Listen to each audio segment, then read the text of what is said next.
Good morning.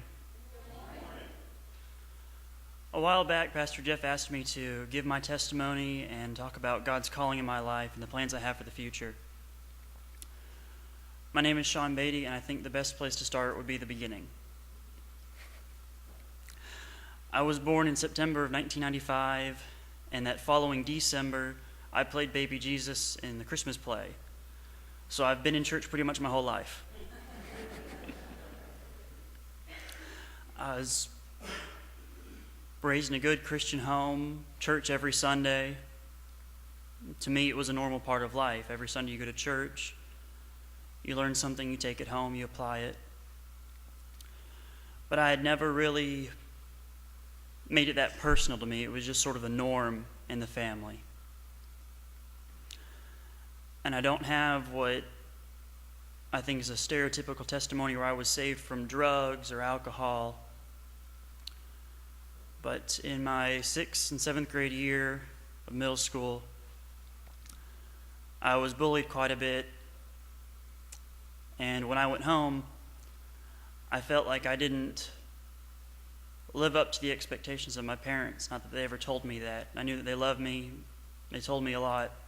I knew that they cared about me. But I never felt like I did enough, or I couldn't do it the right way. And over time brought me to a point where I felt like the best thing to do would for me to be to end my own life and stop being a burden to everybody else. And the day that I finally decided to go through with it, I had every voice in my head saying, this is the right thing to do. Everyone else is better off. Except there was one small voice in the back of my head, and I only heard 4 words. And it said, "You are worth it." And I thought then, and I still think now, that was God's voice. I remember falling to my knees and just crying. And it was from that point forward that I made my relationship with God, and I took my religion more seriously, and I made everything a little more personal with myself. And I started taking more leadership roles in church and trying to help others and be more the person that God wanted me to be. As I grew up a bit more and got into high school, I decided that I probably needed to find another church to go to. Not that there was anything wrong with the church I'd grown up in. It was a great church. But I was the only guy and the only high schooler, so I felt like I needed to be around more of my own peer group. And the first church that I visited was Green Springs. And just like then, I felt like there's a voice telling me that this is the right place to be. This is where God wants me to be. And I stayed quiet for a little while in the youth, and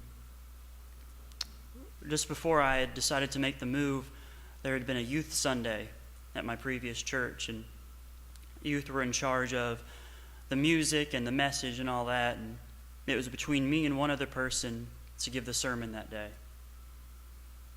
And I had never been a big fan of public speaking. I can't get up in front of people. I'm too nervous, too nerve-wracking. But the same voice that saved my life is the same one that told me, like, no, I want you to do this. You need to get up there and be the one to speak. And so I decided to listen to God. I figured he probably knew better than I did. And I was nervous, heart pounding out of my chest, sweaty palms. I get up there, and as I start to speak, it's the most natural thing in the world. And after I had finished, I had just about every member in the congregation and the pastor come up to me saying, "You did really good. I think you've got a future in the church. You should look into that." And I remember thinking, is like, no, that's not for me. I can't get up here every Sunday and speak. No, I can't do that. But as I thought about it more and as I prayed about it more, and especially after I made the move to Green Springs, I decided that to accept God's calling in my life to be a youth pastor. And now I'm a leader in the youth here and a member in a youth band. I'm taking classes at the Fayetteville Tech right now, and I plan on going to Liberty University after. I know in my situation right now there's no way for me or my family to be able to afford liberty, but I have faith that no matter where I end up going or what happens, that God will provide one way or the other. Thank you for your time, and God bless.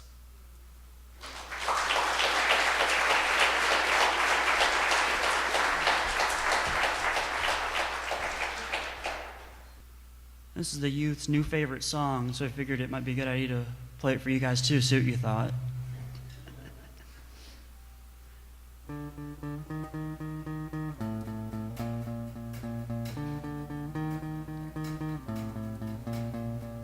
Sometimes I feel like there's not one person in this world who could know me, know my sorrow, know my pain. Then again, listen to your word. The Spirit rushes in. You lead me by still waters, so I can feel at ease. Lead me to green pastures and anoint my soul with peace. You lead me by still waters, so I can feel at ease. You lead me to green pastures and anoint my soul with peace. You refresh my soul from all this work and toil. Yeah, you refresh my soul from all this work and toil.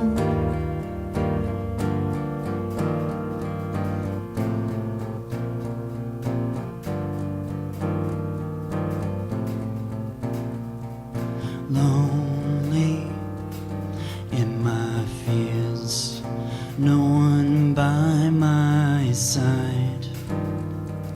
My eyes moved to tears, crushed of all life.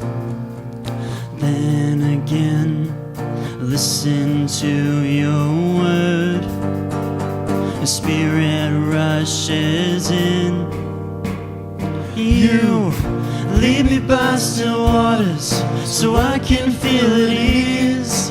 You lead me to green pastures and anoint my soul with peace. Yeah, you lead me by still waters, so I can feel at ease. You lead me to green pastures and anoint my soul with peace. Yeah, you refresh my soul from all this work and toil.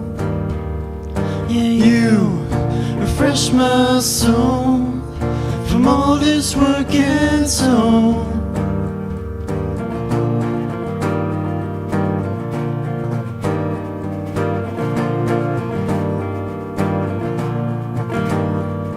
We all like sheep have gone astray, each one to his own way. We're shackled down with chains until that moment when you lead me by still waters, so I can feel at ease. You lead me to green pastures and anoint my soul with peace. You lead me by still waters, so I can feel at ease. You lead me to green pastures and anoint my soul with peace. You refresh my soul from all this work and toil. Yeah, you refresh my soul from all this work and toil.